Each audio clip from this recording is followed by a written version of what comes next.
Hi everyone, it's Andrew and we are here to talk about the Unimog, and let's see how it's come along. The Unimog. The Unimog?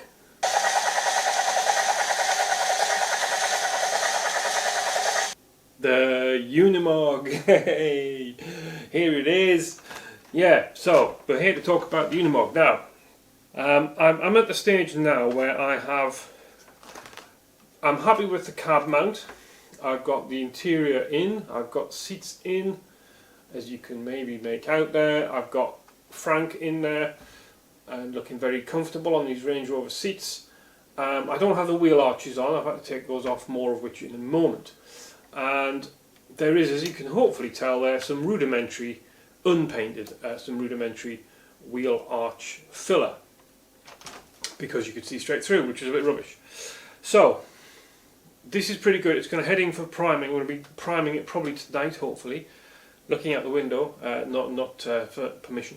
And yeah, hopefully I might get some primer on this. And maybe with the magic of editing, you will see it primed. But I wanted to show you it naked first, unpainted.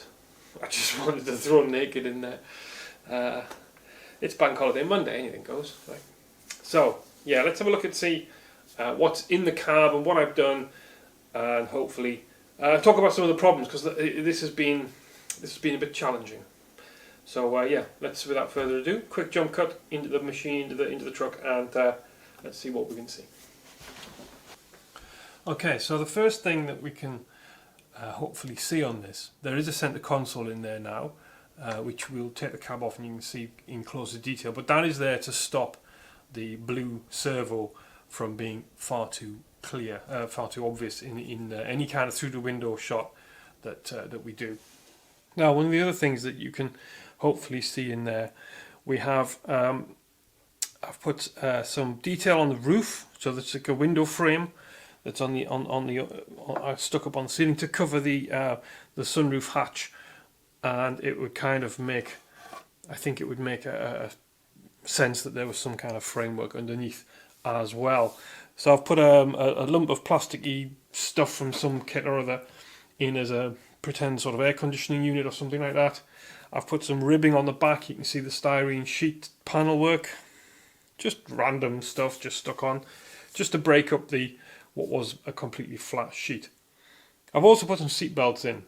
The seat belts are fabric, yeah, so that moves about. It's like a kind of ribbon kind of thing, and secured at the bottom, down at the behind the seat, just to keep some tension. So these down, where's this one here? There's tension there, okay? So it doesn't just flap about and look unnatural. The ends of the seat belt you'll see when I get the shell off. But I just wanted to give you a look. It seems I've got glue all over the front here, which is something of a disaster. Come to that, I guess that's a problem for later. And just want to give you a view of the kind of cab, how it's going to be.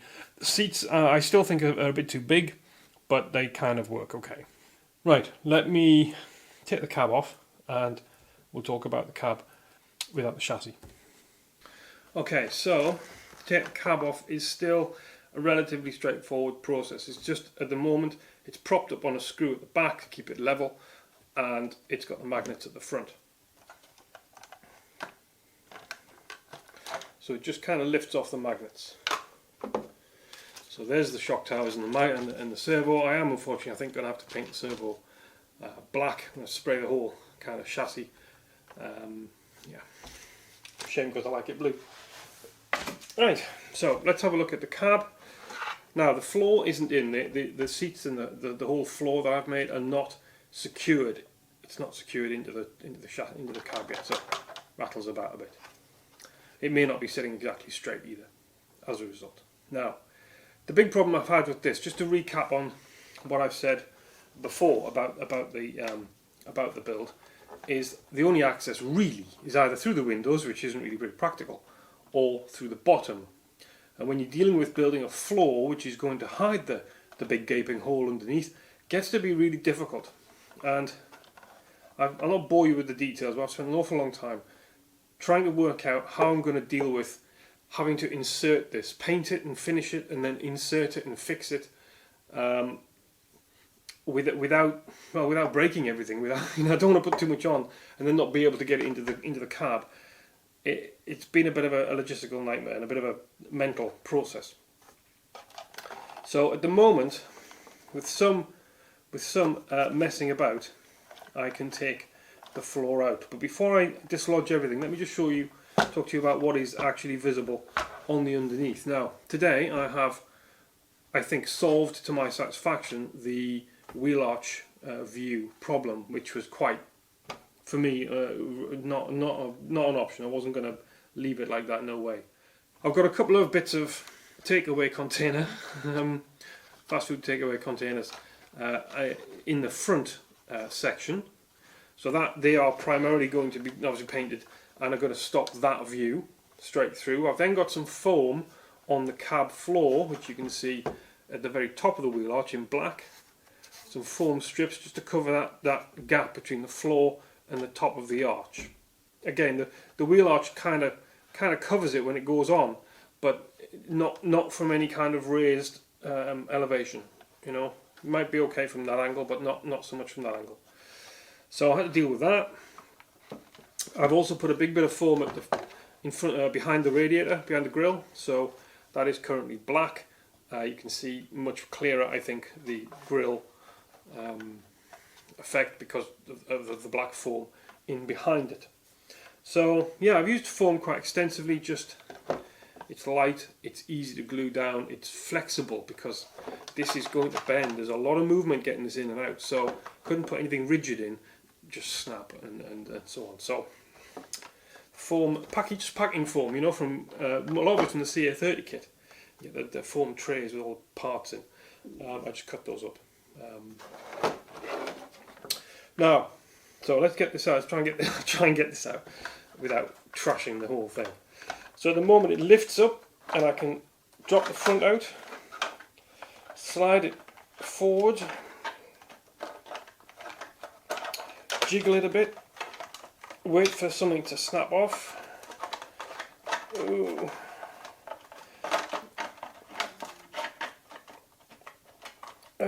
Yep, this is all going perfectly according to plan. Hey, we're out. So, okay. Now, what to talk about first? Let's talk about the shell first. I'll put that to one side. Oh, all sorts of bits dropped down.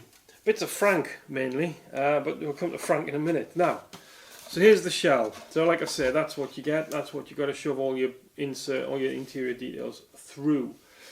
I have built door cards on there. I think you saw this last time, but there are door cards in here with door handles and just again a little bit of relief, a little bit of detail, a little bit of raised panel work just to indicate something's there.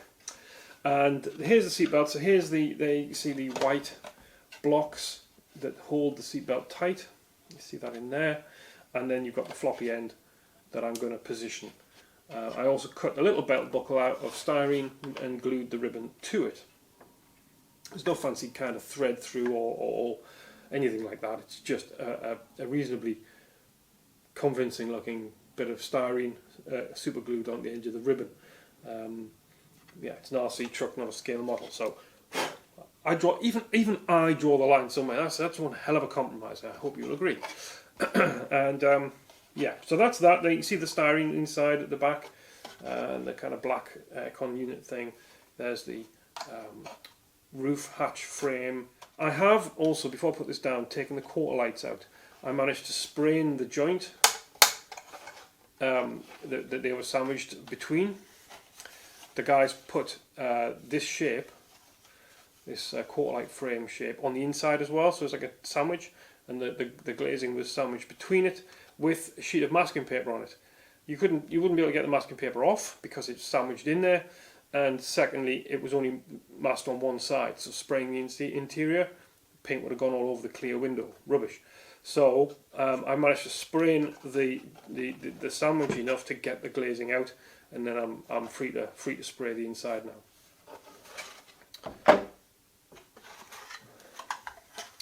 Now this, let me bring the camera in a bit closer because it's you probably want to see a bit more. Okay, so let me, I'll come along camera side for this. So we've got Frank from Call of Duty figure set.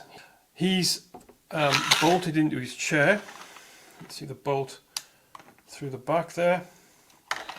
It's a grub screw basically, so he is stuck in his chair now.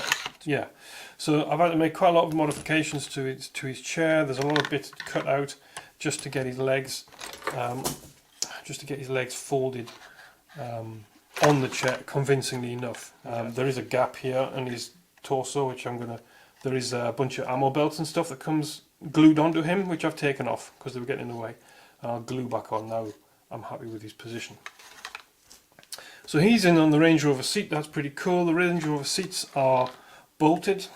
You can see 2 here, 2 on the other side. And the suspension tower is going to go straight through his legs. You can see the gap there. And the servo obviously goes in that gap. Where are we? There we are. Goes in that gap. Now, between the seats I have got a bunch of levers. Where's the camera? There it is. Got a bunch of levers in there.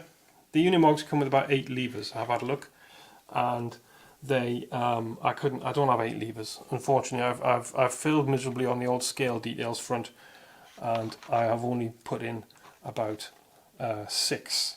Yes, 6 levers of various shapes and sizes. I'm quite proud of this big long grey one. I bent that with the soldering gun, just pushed it up as it got hot because it was going to foul the console. Now the console moves. So this is a sheet of styrene, little hinges on the back, little doll's house hinges, and it moves to allow the shell, when it goes inside the shell, you'll see the shell has got, out of the way, this tab on it under the dashboard. So the idea is that the console sits against that tab. If I show you that, there you go. So the console is going to sits like that. It's quite difficult to show you, a bit cack-handed, but it sits like that off the floor. So it's pointing up, facing upwards, obviously at a fairly shallow angle, but it hides the servo. That's the point of having the console there. So it's got some flexibility. It will move. Oh, where are you? There you go. It'll move with the insertion, and in theory it'll probably end up like that, and I can reach through the window again and just push it back against the tab, and all is well. I just need to have a long pointy thing on me at all times. Answers on a postcard. I've even had to cut a little bit out of it to get his leg in. Maybe see there's a little gouge out of it on the side there, a little nibble, because his legs, when it gets around the shock tower, his legs get forced apart. Very classy. The foam styrene, the foam padding, start again, the foam, what are we going to call them? Panels, just hot glued in. So we've got one at the front to stop too much of a view through the front window, and we've got these ones on the side here which are for the wheel arches. So that's the seats, and it's all mounted on my little skinny flooring. So yeah, that's pretty much it. The one thing I haven't really mentioned is the entire flooring is covered in a kitchen towel sheet, which has been stuck on with wood glue and water solution, which then obviously dries hard, so it becomes a bit of a kind of glued on coating, and just to give it a little bit of surface detail, and especially when it's painted, it will look, I think it will just look a little bit more convincing than the smooth, hard sheets of styrene, which, you know, I don't think it's really going to look convincing. I've obviously, you might have also seen, I've added some detail on the console and bits of switches and stuff, which will look better when it's painted, I think. So what I'm going to go and do now is maybe I'll take Frank out, I'm going to put some primer on it, and then when the primer's dry, which takes about 10 minutes, it's dry enough anyway, I will show you it again and you can see it primed. That'll be quite fun, I hope. Anyway, so we'll cut to that at the end, and that'll wrap the video. Alright, so here's the interior primed, and you can maybe see a little bit more of the detail on the centre console. Your little makeshift radio in there, some switches, and just some panel work. You know, nothing, lots of blank panels, I guess. It's a Mercedes, so there's the levers, maybe a bit more obvious now as well. And I think, I'd like to hope anyway, notice the primer thumb, that the tissue paper is a little bit more apparent now. Maybe on the console you can make out that there is a little bit more detail there than perhaps there was. I'll move the light around as well. Can you see the relief detail on it? So it's just a kind of like a quilting effect. Yeah, these Range Rover seats really are worth the money. They're nice and chunky, nice and, I mean, apart from the driver's one obviously has been hacked, but the passenger one, look at that. Lots of nice ribbing and detail. Yeah, really worth it. Now the interior, inside the interior of the shell. So, well, I'm not sure I'm going to be able to show you on this, but right. So the interior, there's the dashboard primed. You can see it a little bit better there. That's probably the best shot I can get for you. As I say, how I'm going to paint that, I don't really know. The back of the shell. Can you make that out in there? So there's the wall detail, the seat belts, the door cards there. So if I can try and get some light in there, so you can have an idea of through the cab. Oh, there's the light. So you get a kind of look of what that door card is going to look like. Just a little bit of extra detail. Put my fingers in there, it's too sticky still. Just a little bit of extra detail, you know, just. So I have, as I said earlier, I've got the window frames that are going to go on the inside there. And you can see the sandwich for the quarter lights that I've had to take the glass out of. So you can see the flush surround to the door window, that's going to have a pane stuck on it, and then a frame goes on the outside of that.